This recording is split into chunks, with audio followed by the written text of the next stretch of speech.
Hi friends, welcome to Kannada moral stories. Court ಹಾಲ್ನಲ್ಲಿ ಶಂಕರ್ ಅಳುತ್ತಾ ನಿಂತುಕೊಂಡಿದ್ದ.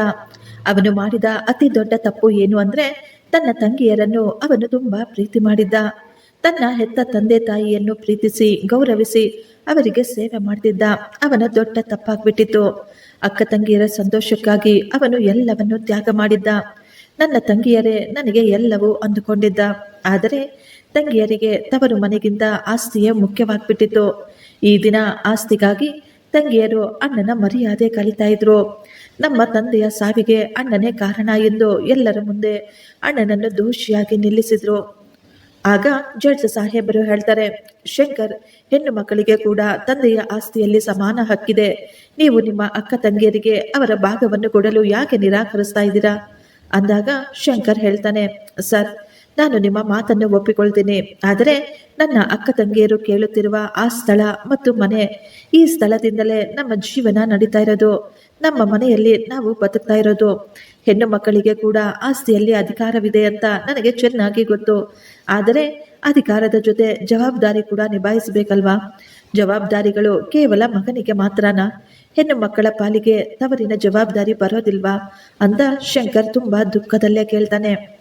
ನನ್ನ ತಂದೆ ಅನಾರೋಗ್ಯದಿಂದ ಮಂಚ ಹಿಡಿದಾಗ ಆಗ ನಾನು ಕೇವಲ ಇನ್ನು 18 ವರ್ಷದವನಾಗಿದ್ದೆ. ನನ್ನ ಸ್ನೇಹಿತರೆಲ್ಲ ಕಾಲೇಜಿಗೆ ಹೋಗಿ ಓದಿಕೊಳ್ಳುವ ವಯಸ್ಸಿನಲ್ಲಿ ನಾನು ಪುಸ್ತಕಗಳನ್ನು ಬಿಟ್ಟು ನನ್ನ ತಂದೆಯ ಜವಾಬ್ದಾರಿಯನ್ನು ಹೊರಬೇಕಾಯಿತು. ಆ ಸಮಯದಲ್ಲಿ ಕುಟುಂಬಕ್ಕಾಗಿ ನಾನು ನನ್ನ ವಿದ್ಯಾಭ್ಯಾಸವನ್ನು ಬಿಡಬೇಕಾಯಿತು. ನನ್ನ ಎಲ್ಲ ಕನಸುಗಳನ್ನು ಬಿಟ್ಟು ನಾನು ನನ್ನ ತಂದೆ ತಾಯಿಯ ಸೇವೆಯನ್ನು ಮಾಡಿದೆ. ನನ್ನ ತಂಗಿಯರು ಸಂತೋಷವಾಗಿ ಗೌರವವಾಗಿ ಬದುಕಬೇಕು ಅಂತ ಎಷ್ಟೊಂದು ಕಷ್ಟಪಟ್ಟಿದ್ದೀನಿ.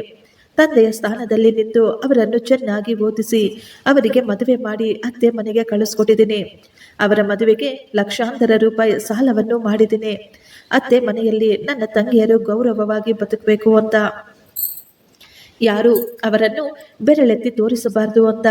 ಶಂಕರ್ನ ಮಾತುಗಳನ್ನು ಕೇಳಿ ಅಲ್ಲಿ ಎಲ್ಲರೂ ಮೌನವಾಗಿದ್ರು. ಸರ್, ಇಂದಿಗೂ ನಾನು ಆ ಸಾಲವನ್ನು ತೀರಿಸ್ತಾ ಇದ್ದೀನಿ.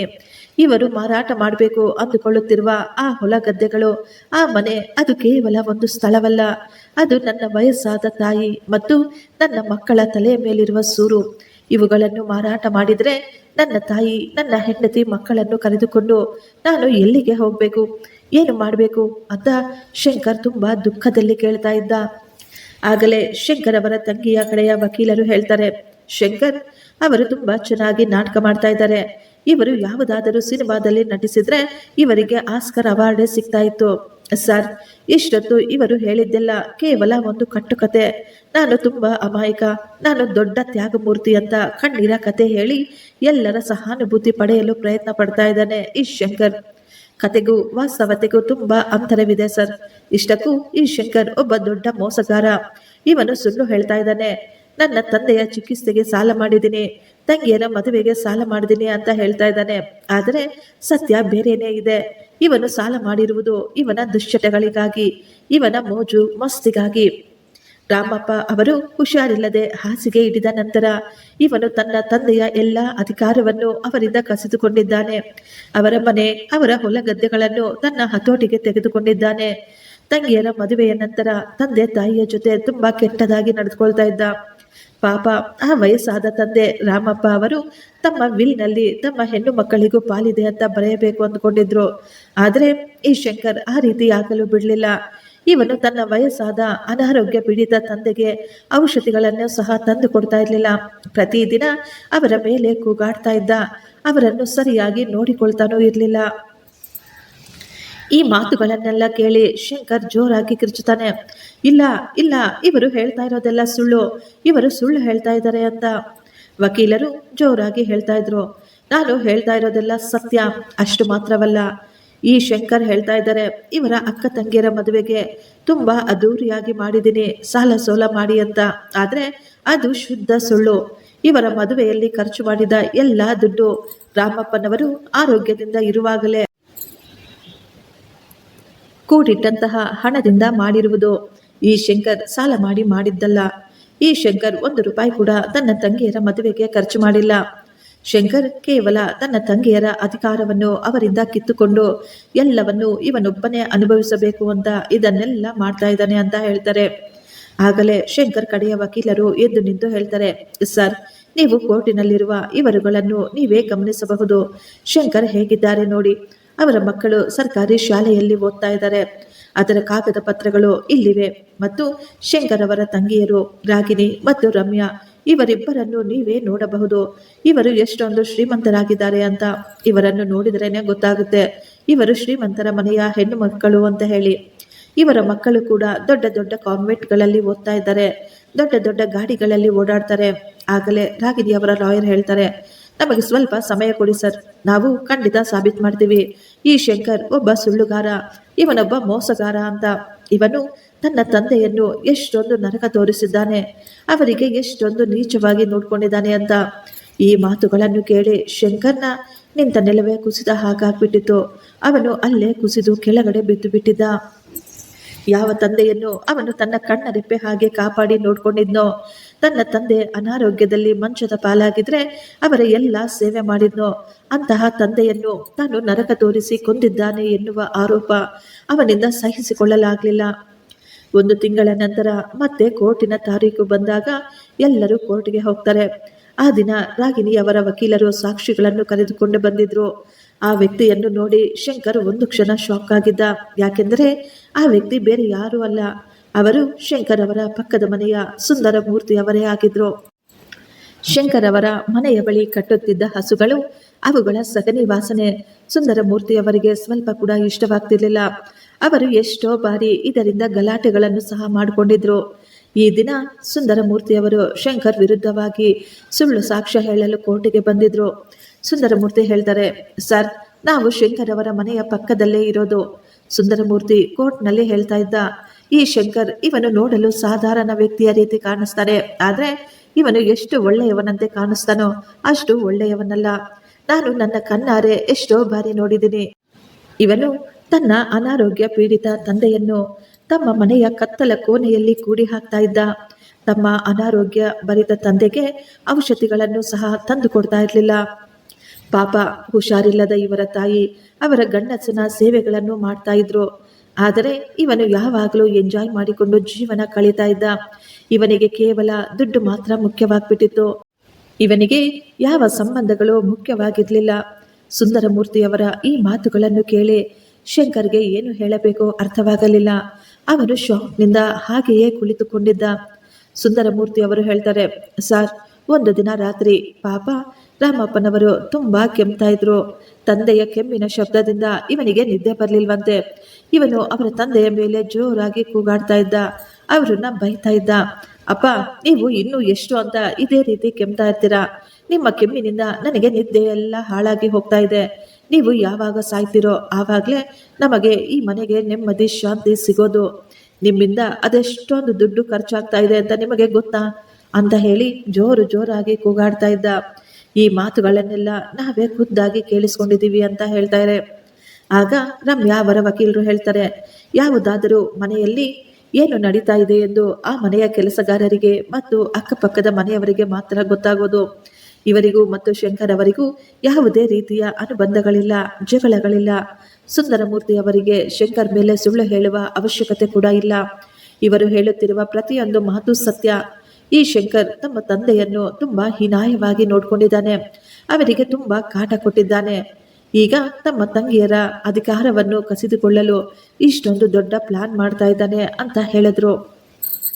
ಶಂಕರ್ ಜೋರಾಗಿ ಕಿರುಚುತ್ತಾ, ಸರ್, ಇದೆಲ್ಲ ಸುಳ್ಳು ಸರ್, ಇವರು ಹೇಳ್ತಾ ಇರೋದೆಲ್ಲ ಸುಳ್ಳು. ಈ ಸುಂದರಮೂರ್ತಿಯವರು ಸುಳ್ಳು ಸಾಕ್ಷ್ಯ ಹೇಳ್ತಾ ಇದ್ದಾರೆ. ನಮ್ಮ ತಂದೆಯನ್ನು ನಾನು ತುಂಬಾ ಚೆನ್ನಾಗಿ ನೋಡ್ಕೊಂಡಿದ್ದೀನಿ. ನನ್ನ ಕೈಯಾರೆ ನಾನೇ ನನ್ನ ತಂದೆಗೆ ಊಟ ಮಾಡಿಸ್ತಾ ಇದ್ದೆ, ಅವರಿಗೆ ಸ್ನಾನ ಕೂಡ ಮಾಡಿಸ್ತಾ ಇದ್ದೆ. ನನ್ನ ತಂದೆ ಎಲ್ಲವನ್ನು ಬೆಡ್ನಲ್ಲಿಯೇ ಮಾಡ್ಕೊಳ್ತಾ ಇದ್ರು. ಅವರ ಎಲ್ಲ ಕೆಲಸವನ್ನು ನಾನೇ ನನ್ನ ಇದೇ ಕೈಯಾರೆ ಮಾಡಿದ್ದೀನಿ. ಅವರಿಗೆ ಸಮಯಕ್ಕೆ ಸರಿಯಾಗಿ ಔಷಧಿಗಳನ್ನು ಸಹ ತಂದು ಕೊಡ್ತಾ ಇದ್ದೆ, ಅವರು ಬೇಗ ವಾಸಿಯಾಗಲಿ ಅಂತ. ನಾನು ಎಲ್ಲವನ್ನು ಮಾಡಿದ್ದೀನಿ ಸರ್ ಅಂತ ಅವನು ತುಂಬ ದುಃಖದಲ್ಲೇ ಹೇಳ್ತಾ ಇದ್ದ.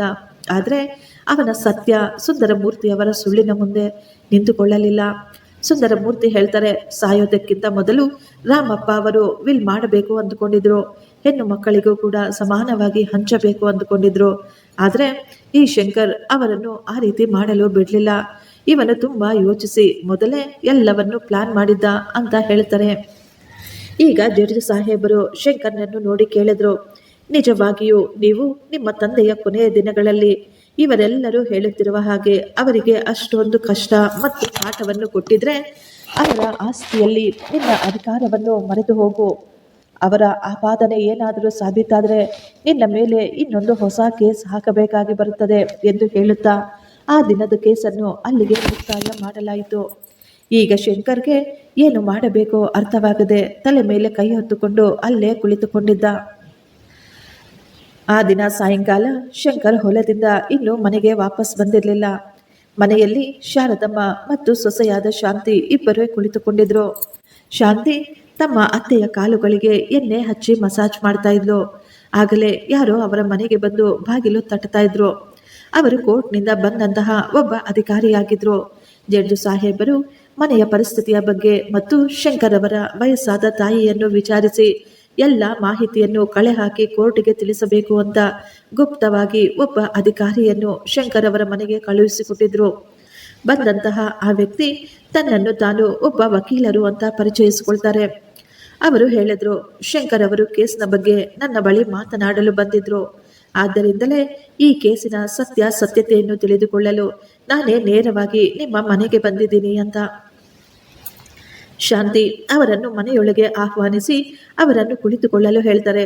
ಸರ್, ನಮ್ಮ ಯಜಮಾನರು ಇನ್ನೂ ಮನೆಗೆ ವಾಪಸ್ ಬಂದಿಲ್ಲ. ನೀವು ಒಳಗಡೆ ಕುಳಿತುಕೊಂಡು ಅವರಿಗಾಗಿ ಕಾಯಬಹುದು ಅಂತ ಹೇಳ್ತಾಳೆ. ಆಗಲೇ ಬಂದಂತಹ ವಕೀಲರು ಶಾರದಮ್ಮನನ್ನು ನೋಡಿ ಅವರನ್ನೇ ನೇರವಾಗಿ ಮಾತನಾಡಿಸ್ತಾರೆ. ಅಮ್ಮ, ನಿಮ್ಮ ಆರೋಗ್ಯ ಹೇಗಿದೆ? ಈ ವಯಸ್ಸಾದ ಕಾಲದಲ್ಲಿ ಈ ರೀತಿ ಅನಾರೋಗ್ಯದಲ್ಲಿ ತುಂಬ ಕಷ್ಟವಾಗಿರುತ್ತಲ್ಲ.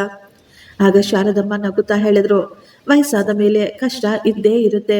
ಆದರೆ ನನ್ನ ಮಗ ಮತ್ತು ಸೊಸೆ ತುಂಬ ಒಳ್ಳೆಯವರು. ನನಗೆ ಎಷ್ಟೋ ಸೇವೆಗಳನ್ನು ಮಾಡ್ತಾ ಇದ್ದಾರೆ. ನನ್ನನ್ನು ಎಷ್ಟೋ ಪ್ರೀತಿಯಿಂದ ನೋಡ್ಕೊಳ್ತಾ ಇದ್ದಾರೆ. ಶಾರದಮ್ಮ ತಮ್ಮ ಸೊಸೆಯ ಕೈಯನ್ನು ಹಿಡಿದುಕೊಂಡು, ನೋಡಿ ಸರ್, ಹೀಗೆ ನನ್ನ ಸೊಸೆ, ಆದರೆ ನನ್ನ ಮಕ್ಕಳಿಗಿಂತಲೂ ಹೆಚ್ಚಾಗಿ ನನ್ನ ಸೇವೆ ಮಾಡ್ತಾಳೆ. ನನ್ನ ಊಟದ ಬಗ್ಗೆ, ನನ್ನ ಔಷಧಿಗಳ ಬಗ್ಗೆ ಇವರು ಎಷ್ಟೊಂದು ಗಮನ ಹರಿಸ್ತಾರೆ. ಇಂತಹ ಸೊಸೆ ಅದೃಷ್ಟವಂತರಿಗೆ ಮಾತ್ರ ಸಿಗ್ತಾಳಪ್ಪ. ವಕೀಲರು ಆಕೆಯ ಮಾತುಗಳನ್ನು ಕೇಳಿ ಶಾಕ್ ಆಗಿಬಿಟ್ಟಿದ್ರು.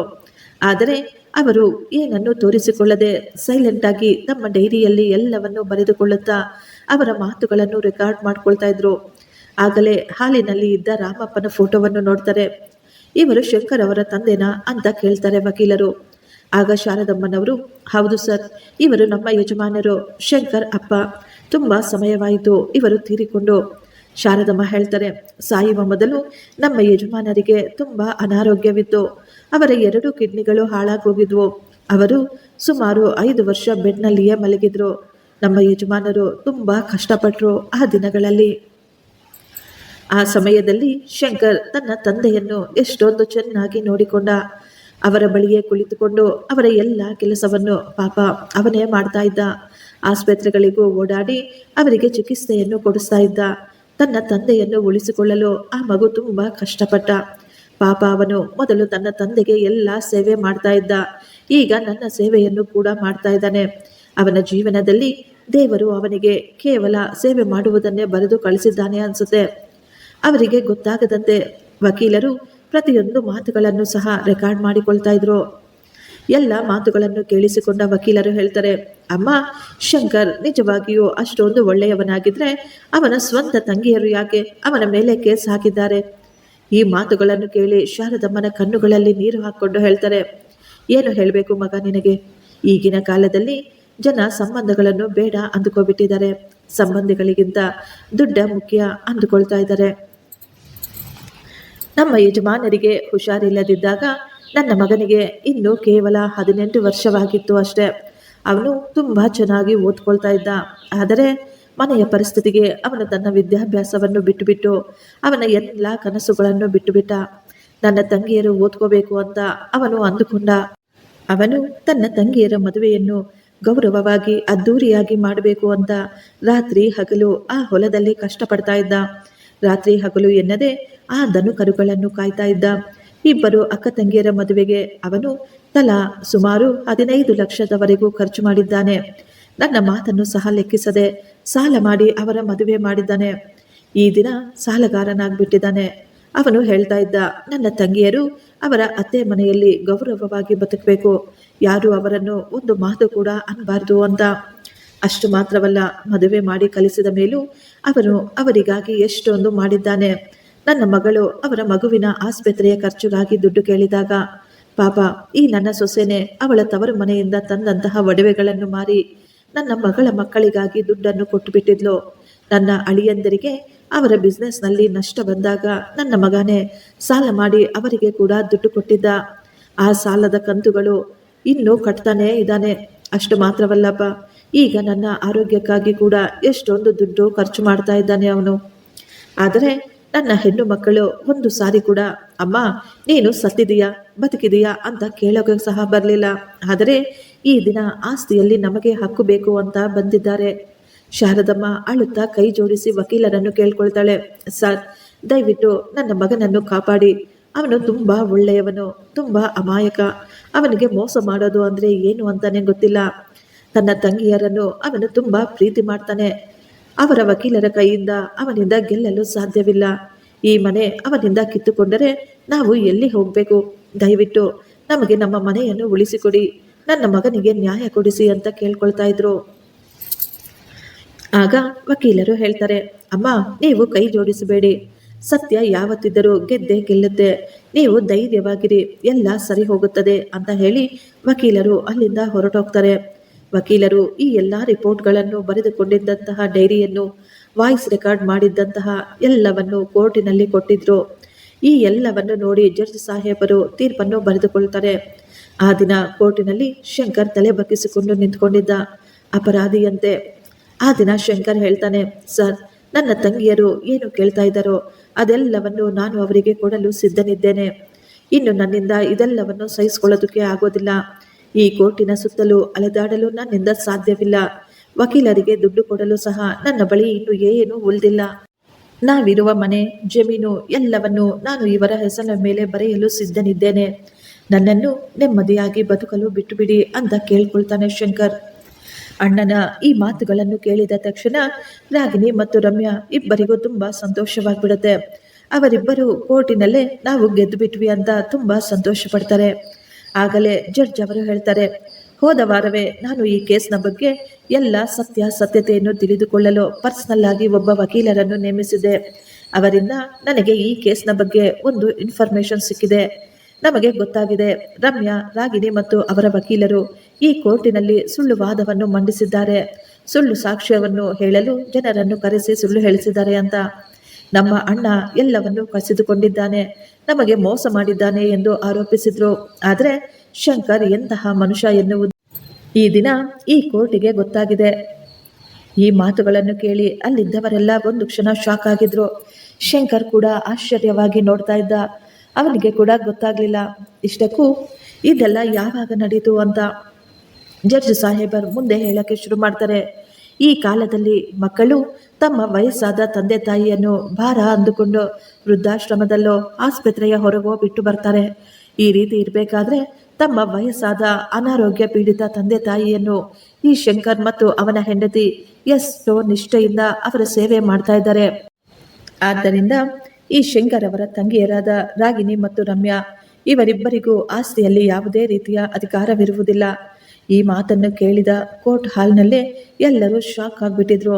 ಕೆಲವರು ಗುಸುಗುಸು ಅಂತ ಮಾತನಾಡ್ತಾ ಇದ್ರು, ಇದೆಲ್ಲ ಏನು, ಯಾವಾಗ, ಯಾಕೆ, ಹೇಗೆ ಅಂತ. ಆಗಲೇ ರಾಗಿಣಿ ಅವರ ವಕೀಲರು ಎದ್ದು ನಿಂತು ಹೇಳ್ತಾರೆ, ಸರ್ ಖುದ್ದು ಶಂಕರ್ ಅವರು ರೆಡಿಯಾಗಿದ್ದಾರೆ ಆಸ್ತಿಯನ್ನು ಕೊಡಲು. ಕಾನೂನು ಕೂಡ ಹೇಳುತ್ತೆ ಹೆಣ್ಣು ಮಕ್ಕಳಿಗೆ ಅಧಿಕಾರವಿದೆ ಅಂತ. ಆಗಲೇ ಜಡ್ಜ್ ಸಾಹೇಬರು ಕೋಪದಿಂದ ಹೇಳ್ತಾರೆ, ನೀನು ನನ್ನ ಕಾನೂನು ಹೇಳಿಕೊಡುವ ಅವಶ್ಯಕತೆ ಇಲ್ಲ. ನಿನಗಿಂತ ಹೆಚ್ಚಾಗಿ ಕಾನೂನು ನನಗೆ ಕೂಡ ಗೊತ್ತಿದೆ. ನಮ್ಮ ಈ ದೇಶದ ಕಾನೂನು ನಮ್ಮ ಹೆಣ್ಣು ಮಕ್ಕಳಿಗೆ ಹಕ್ಕನ್ನು ಕೊಡುತ್ತೆ. ಅದೇ ಕಾನೂನು ಈ ಮಾತನ್ನು ಹೇಳಿಲ್ವಾ? ಯಾರು ತಮ್ಮ ಕರ್ತವ್ಯವನ್ನು ನಿಭಾಯಿಸುವುದಿಲ್ವೋ, ಯಾರು ತಮ್ಮ ಕರ್ತವ್ಯವನ್ನು ಬಿಟ್ಟು ಬಿಡುತ್ತಾರೋ ಅವರಿಗೆ ಆಸ್ತಿಯಲ್ಲಿ ಅಧಿಕಾರವಿರೋದಿಲ್ಲ ಅಂತ. ಈ ಮನುಷ್ಯ ತಮ್ಮ ಎಲ್ಲ ಜೀವನವನ್ನು ತಮ್ಮ ತಂಗಿಯರಿಗಾಗಿ ತ್ಯಾಗ ಮಾಡಿದ್ದಾನೆ. ಅವನ ವಿದ್ಯಾಭ್ಯಾಸವನ್ನು ಕೂಡ ಬಿಟ್ಟು ಬಿಟ್ಟಿದ್ದಾನೆ. ಅವನ ಕನಸನ್ನು, ಅವನ ಉನ್ನತವಾದ ಜೀವನವನ್ನು ಸಹ ತ್ಯಾಗ ಮಾಡಿದ್ದಾನೆ. ತನ್ನ ಅಕ್ಕ ತಂಗಿಯರು ಚೆನ್ನಾಗಿ ಓದ್ಕೋಬೇಕು ಅಂತ ಅವರ ಮದುವೆಗಾಗಿ ಲಕ್ಷಾಂತರ ರೂಪಾಯಿಗಳನ್ನು ಖರ್ಚು ಮಾಡಿದ್ದಾನೆ. ಅಷ್ಟು ಮಾತ್ರವಲ್ಲ, ಅವರ ಕಷ್ಟಗಳಿಗೂ ತುಂಬ ದುಡ್ಡನ್ನು ಸಹಾಯ ಮಾಡಿದ್ದಾನೆ. ಇಷ್ಟು ಸಾಲದೆಂಬಂತೆ ಅದೇ ತಂಗಿಯರು ಈ ದಿನ ತಮ್ಮ ಅಣ್ಣನನ್ನು ಅವನ ಜೀವನವನ್ನು ನಾಶ ಮಾಡಲು ಈ ರೀತಿ ಕೆಟ್ಟ ಕೆಲಸ ಮಾಡ್ತಾ ಇದ್ದಾರೆ. ಈಗ ಜಡ್ಜ್ ಸಾಹೇಬರು ರಾಗಿಣಿ ಮತ್ತು ರಮ್ಯಾರನ್ನು ಕಟಕಟೆಯಲ್ಲಿ ನಿಲ್ಲಿಸಿ ಕೇಳ್ತಾರೆ, ಶಂಕರ್ ಬಡವನಾದರೂ ಅವನ ಬಳಿ ದುಡ್ಡಿಲ್ಲದಿದ್ದರು ನಿಮ್ಮ ಮಗನ ಆಪರೇಷನ್ಗೆ ಅವನು ದುಡ್ಡು ಕೊಡ್ಲಿಲ್ವಾ? ಅವನು ತಮ್ಮ ಹೆಂಡತಿಯ ಒಡವೆಗಳನ್ನು ಮಾರಾಟ ಮಾಡಲಿಲ್ವಾ ನಿಮಗೆ ದುಡ್ಡು ಕೊಡಬೇಕು ಅಂತ? ರಮ್ಯಾ ಅವರೇ, ನಿಮ್ಮ ಯಜಮಾನರು ವ್ಯಾಪಾರದಲ್ಲಿ ನಷ್ಟ ಅನುಭವಿಸ್ತಾ ಇರಬೇಕಾದ್ರೆ ಅವನ ವ್ಯಾಪಾರವನ್ನು ಕಾಪಾಡಲು ನಿಮ್ಮ ಅಣ್ಣ ಸಾಲ ಮಾಡಿ ದುಡ್ಡು ಕೊಡ್ಲಿಲ್ವಾ? ಈ ಮಾತುಗಳನ್ನು ಕೇಳಿ ರಾಗಿಣಿ ಮತ್ತು ರಮ್ಯಾ ಇಬ್ಬರು ಶಾಕ್ ಆಗಿ ನಿಂತುಕೊಂಡಿದ್ರು. ಜಡ್ಜ್ ಸಾಹೇಬರು ಕೋಪವಾಗಿ, ನಿಮ್ಮ ಬಾಯಿಂದ ನನಗೆ ಉತ್ತರ ಬೇಕು, ತಲೆ ಆಡಿಸಬೇಡಿ. ನಿಮ್ಮ ಅಣ್ಣ ನಿಮಗಾಗಿ ಇದೆಲ್ಲನ್ನು ಮಾಡಿದ್ರಾ ಇಲ್ವಾ ಅಂತ ಕೇಳ್ತಾರೆ. ಜಡ್ಜ್ ಸಾಹೇಬರ ಕೋಪವನ್ನು ನೋಡಿ ರಾಗಿಣಿ ಮತ್ತು ರಮ್ಯಾ ಇಬ್ಬರು ಹೌದು, ನಮ್ಮ ಅಣ್ಣ ಇದೆಲ್ಲವನ್ನು ಮಾಡಿದ್ದಾರೆ ಅಂತ ಸತ್ಯವನ್ನು ಒಪ್ಕೊಳ್ತಾರೆ. ಆಗ ಜಡ್ಜ್ ಸಾಹೇಬರು ಹೇಳ್ತಾರೆ, ನಿಮಗೆ ಮಾಡಿದ ಸಹಾಯಕ್ಕಾಗಿ ಅದರ ಸಾಲದ ಹೊರೆ ಈಗಲೂ ಆ ಶಂಕರ್ನ ತಲೆಯ ಮೇಲಿದೆ. ಈಗ ನಿಮ್ಮಿಬ್ಬರಿಗೂ ಇಲ್ಲಿ ಬಂದು ಆಸ್ತಿಯ ಭಾಗಕ್ಕಾಗಿ ಕೇಸ್ ಹಾಕ್ತಾ ಇದ್ದೀರಾ. ನಿಮಗೆ ನಾಚಿಕೆಯಾಗಬೇಕು. ಆಗಲೇ ಅವರ ವಕೀಲರು ಎದ್ದು ನಿಂತು ಹೇಳ್ತಾರೆ, ಸರ್, ನಮ್ಮ ದೇಶದ ಕಾನೂನು ಹೇಳುತ್ತೆ ಹೆಣ್ಣು ಮಕ್ಕಳಿಗೂ ಆಸ್ತಿಯಲ್ಲಿ ಅಧಿಕಾರವಿದೆ ಅಂತ. ವಕೀಲರೇ, ನಮ್ಮ ದೇಶದ ಕಾನೂನು ಕೇವಲ ಅಧಿಕಾರವನ್ನು ಮಾತ್ರವಲ್ಲ, ನ್ಯಾಯವನ್ನು ಕಾಪಾಡಲು ಜವಾಬ್ದಾರಿಯನ್ನು ತಿಳಿದುಕೊಡಲು ಇರೋದು. ಈಗ ಶಂಕರ್ ಅವರು ಒಪ್ಪಿಕೊಂಡರೆ ಆಸ್ತಿಯನ್ನು ಭಾಗ ಮಾಡಿಕೊಳ್ಳಲು ಕೋರ್ಟ್ ಆದೇಶ ಕೊಡುತ್ತೆ. ಆದರೆ ಕೋರ್ಟಿನದ್ದು ಒಂದು ಷರತ್ತು ಇದೆ. ಅಲ್ಲಿದ್ದವರೆಲ್ಲ ಈ ಮಾತನ್ನು ಕೇಳಿ ಶಾಕ್ ಆಗಿದ್ರು. ಏನು ಷರತ್ತ ಅಂತ ಅವರೆಲ್ಲ ಬಾಯಿ ಬಿಟ್ಕೊಂಡು ಕುಳಿತುಕೊಂಡಿದ್ರು. ಆಗಲೇ ಜಡ್ಜ್ ಸಾಹೇಬರು ಹೇಳ್ತಾರೆ, ತಂದೆ ತಾಯಿಯ ಆಸ್ತಿಯಲ್ಲಿ ಹೆಣ್ಣು ಮಕ್ಕಳಿಗೆ ಭಾಗ ಕೊಡುವುದು ಈಗ ಅನಿವಾರ್ಯವಾಗಿದೆ. ಆದ್ದರಿಂದ ರಾಗಿಣಿ ಮತ್ತು ರಮ್ಯಾ, ನೀವಿಬ್ಬರು ಮತ್ತು ನಿಮ್ಮ ಯಜಮಾನರು ಕೋರ್ಟಿನಲ್ಲಿ ಸೈನ್ ಮಾಡಿಕೊಡ್ಬೇಕು. ಶಂಕರ್ನಿಂದ ನೀವು ಆಸ್ತಿಯಲ್ಲಿ ಭಾಗ ತೆಗೆದುಕೊಂಡ ಮರುಕ್ಷಣವೇ ನಿಮ್ಮ ನಾದಿನಿಯರಿಗೆ ಅವರ ಅಣ್ಣ ತಮ್ಮಂದಿರು ಸಹ ಆಸ್ತಿಯಲ್ಲಿ ಭಾಗ ಹಂಚಬೇಕು ಅಂತ. ಅಷ್ಟು ಮಾತ್ರವಲ್ಲ, ಆಸ್ತಿ ಭಾಗ ಕೊಡುವಾಗ ನಿಮ್ಮ ನಾದಿನಿಯರು ಸಹ ಇದೇ ಕೋರ್ಟ್ನಲ್ಲಿ ಹಾಜರಿರಬೇಕು. ನೀವು ಈಗ ಹೇಗೆ ಆಸ್ತಿಯಲ್ಲಿ ಭಾಗ ತೆಗೆದುಕೊಳ್ತಾ ಇದ್ದೀರೋ ಆ ದಿನ ಅವರ ಆಸ್ತಿಯಲ್ಲಿ ಭಾಗ ಕೊಡುವಾಗ ನೀವು ಇದೇ ರೀತಿ ಅವರಿಗಾಗಿ ನಿಂತ್ಕೋಬೇಕು. ಈ ಮಾತುಗಳನ್ನು ಕೇಳಿದ ರಾಗಿಣಿ ಮತ್ತು ರಮ್ಯಾ ಅವರು ಬಿಟ್ಟ ಬಾಯಿ ಬಿಟ್ಟಂತೆ ಶಾಕ್ ಆಗಿ ನೋಡ್ತಾ ಇದ್ರು. ಹಿಂದೆ ಕುಳಿತಿದ್ದ ಅವರ ಗಂಡಂದಿರು ಸಹ ಶಾಕ್ ಆಗಿ ಕುಳಿತುಕೊಳ್ತಾರೆ. ಆಗಲೇ ರಾಗಿಣಿ ಮತ್ತು ರಮ್ಯಾ ಅವರ ಗಂಡಂದಿರು ಮಾತನಾಡಿಕೊಳ್ತಾರೆ, ನಮ್ಮ ಆಸ್ತಿಯಲ್ಲಿ ನಮ್ಮ ಅಕ್ಕ ತಂಗಿಯರಿಗೆ ಭಾಗ ಕೊಟ್ರೆ ನಮಗೆ ಏನೂ ಉಳಿಯೋದಿಲ್ಲ. ನಮ್ಮ ವ್ಯಾಪಾರ ಪೂರ್ತಿ ನಷ್ಟವಾಗಿ ನಾವು ರೋಡಿಗೆ ಬಿದ್ದು ಬಿಡುತ್ತೀವಿ. ಈಗ ರಮ್ಯಾ ಮತ್ತು ರಾಗಿಣಿ ಇಬ್ಬರು ಎದ್ದು ನಿಂತುಕೊಂಡು, ಸರ್, ದಯವಿಟ್ಟು ನಮ್ಮನ್ನು ಕ್ಷಮಿಸಿಬಿಡಿ. ನಮಗೆ ಯಾವುದೇ ರೀತಿಯ ಹಕ್ಕು ಬೇಡ, ನಮಗೆ ಯಾವುದೇ ಆಸ್ತಿ ಕೂಡ ಬೇಡ. ನಮ್ಮ ಕೇಸನ್ನು ನಾವು ವಾಪಸ್ ತೆಗೆದುಕೊಳ್ತಾ ಇದ್ದೀವಿ ಎಂದು ಅವರಿಬ್ಬರು ಅಲ್ಲಿಂದ ಹೋಗೋದಕ್ಕೆ ಮುಂದಾಗ್ತಾರೆ. ಆಗಲೇ ಜಡ್ಜ್ ಸಾಹೇಬರು ಹೇಳ್ತಾರೆ, ನಿಂತ್ಕೊಳ್ಳಿ. ನೀವು ಸುಳ್ಳು ಸಾಕ್ಷಿಗಳನ್ನು ಕೋರ್ಟಿಗೆ ಕರೆದುಕೊಂಡು ಬಂದು ಕೋರ್ಟಿನ ಅಮೂಲ್ಯವಾದ ಸಮಯವನ್ನು ಹಾಳು ಮಾಡಿದ್ದಕ್ಕೆ ನಿಮಗೆ 5 ಲಕ್ಷ ರೂಪಾಯಿ ದಂಡ ವಿಧಿಸ್ತಾ ಇದ್ದೀವಿ. ಈ ದುಡ್ಡನ್ನು ಕೇವಲ 1 ವಾರದಲ್ಲೇ ನೀವು ಶಂಕರ್ ಅವರಿಗೆ ಕೊಟ್ಟು ಬಿಡಬೇಕು. ಅಷ್ಟು ಮಾತ್ರವಲ್ಲ, ಸುಳ್ಳು ಸಾಕ್ಷ್ಯಗಳನ್ನು ಹೇಳಿದ್ದಕ್ಕೆ ವಕೀಲರಿಗೂ ಕೂಡ ಸಸ್ಪೆನ್ಷನ್ ಆರ್ಡರ್ ಕೊಡಲಾಗುತ್ತೆ. ಇನ್ನೊಂದು ಬಾರಿ ನೀವು ಇದೇ ರೀತಿ ಸುಳ್ಳು ಸಾಕ್ಷ್ಯಗಳನ್ನು ಸೃಷ್ಟಿಸಿ ಕೋರ್ಟಿನ ಅಮೂಲ್ಯ ಸಮಯವನ್ನು ಹಾಳು ಮಾಡಿದರೆ ನಿಮ್ಮನ್ನು ಪರ್ಮನೆಂಟ್ ಆಗಿ ವಕೀಲ ವೃತ್ತಿಯಿಂದ ತೆಗೆದು ಹಾಕಬೇಕಾಗುತ್ತೆ ಅಂತ ಎಚ್ಚರಿಸ್ತಾರೆ. ಕೋರ್ಟಿನ ತೀರ್ಪನ್ನು ಕೇಳಿ ಇಬ್ಬರು ಅಕ್ಕ ತಂಗಿಯರು ಅಳುತ್ತಾ ಅಲ್ಲೇ ಕುಳಿತುಕೊಂಡ್ರು. ಅವರು ಕನಸಿನಲ್ಲಿಯೂ ಊಹಿಸಿರಲಿಲ್ಲ ಈ ರೀತಿ ಕೂಡ ತೀರ್ಪು ಬರಬಹುದು ಅಂತ. ಕೋರ್ಟಿನಿಂದ ಬಂದಂತಹ ಈ ತೀರ್ಪನ್ನು ಕೇಳಿ ಅಲ್ಲಿದ್ದವರೆಲ್ಲ ಸಂತೋಷದಿಂದ ಜೋರಾಗಿ ಚಪ್ಪಾಳೆ ತಟ್ಟಲು ಶುರು ಮಾಡ್ತಾರೆ. ಶಂಕರ್ ಅಲ್ಲೇ ಕುಳಿತು ಅಳ್ತಾ ಇದ್ದ. ಈಗ ಜಡ್ಜ್ ಹೇಳ್ತಾರೆ, ಶಂಕರ್, ನಿನ್ನಂತಹ ಒಳ್ಳೆಯವರು ಇರುವುದರಿಂದಲೇ ಇನ್ನು ಮಳೆ ಬೆಳೆ ಚೆನ್ನಾಗಿ ಆಗ್ತಾ ಇರೋದು. ನೀವು ಸಂತೋಷವಾಗಿ ಮನೆಗೆ ಹೋಗಿ ನಿಮ್ಮ ಹೆಂಡತಿ ಮತ್ತು ಮಕ್ಕಳು ವಯಸ್ಸಾದ ತಾಯಿಯನ್ನು ಚೆನ್ನಾಗಿ ನೋಡಿಕೊಳ್ಳಿ. ಇನ್ನು ಮುಂದೆ ನಿಮ್ಮ ತಂಗಿಯರು ನಿಮಗೆ ಯಾವುದೇ ಕಾರಣಕ್ಕೂ ತೊಂದರೆ ಕೊಡೋದಿಲ್ಲ ಅಂತ. ಶಂಕರ್ ಕಣ್ಣೀರು ಒರೆಸಿಕೊಂಡು ಅವರಿಗೆ ನಮಸ್ಕಾರ ಮಾಡಿ ಅವನು ಎಷ್ಟೋ ಸಂತೋಷವಾಗಿ ತನ್ನ ಮನೆಯ ಕಡೆ ಹೆಜ್ಜೆ ಹಾಕ್ತಾನೆ. ಫ್ರೆಂಡ್ಸ್, ಈ ಸ್ಟೋರಿ ನಿಮಗೆ ಇಷ್ಟವಾಗಿದ್ದರೆ ಒಂದು ಲೈಕ್ ಮಾಡಿ ಮತ್ತು ನಮ್ಮ ಚಾನಲನ್ನು ಸಬ್ಸ್ಕ್ರೈಬ್ ಮಾಡಿಕೊಳ್ಳಿ. Thank you. ಧನ್ಯವಾದಗಳು.